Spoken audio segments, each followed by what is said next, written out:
Sa fl-aħħar jidher li l-eks segretarju ġenerali Laburista Jimmy Magro se jiffaċċja proċeduri kriminali.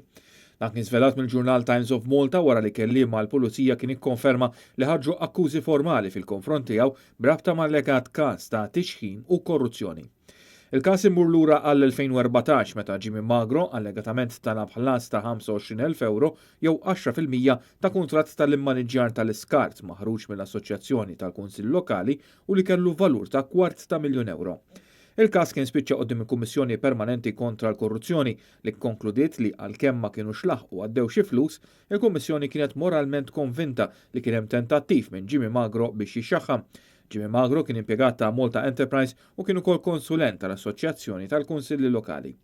Dawn il-konklużjonijiet tal-Kummissjoni Permanenti kontra l-Korruzzjoni kienu moddija lil pulizija fl-2017, iżda għaddew aktar minn sentej biex il-Pulizija jresqu akkużi formali fil-konfront tiegħu. Inċidentalment dan se jkun l-ewwel każ investigat mill-Kummissjoni kontra l-Korruzzjoni li se jispiċċa quddiem il-qrati. Fil-fatt ebda wieħed mill-aktar minn 420 każ li kienu investigati mill-Kummissjoni sa met-twaqqif tagħha fl-1988 ma waslu għal proċeduri kriminali. Xi ħaġa li qanqlet kritika kemm mill-Greko kif ukoll mill-Kummissjoni Ewropea, żewġ istituzzjonijiet ewlenin tal-Kunsill tal-Ewropa dwar il-korruzzjoni u l-governanza rispettivament.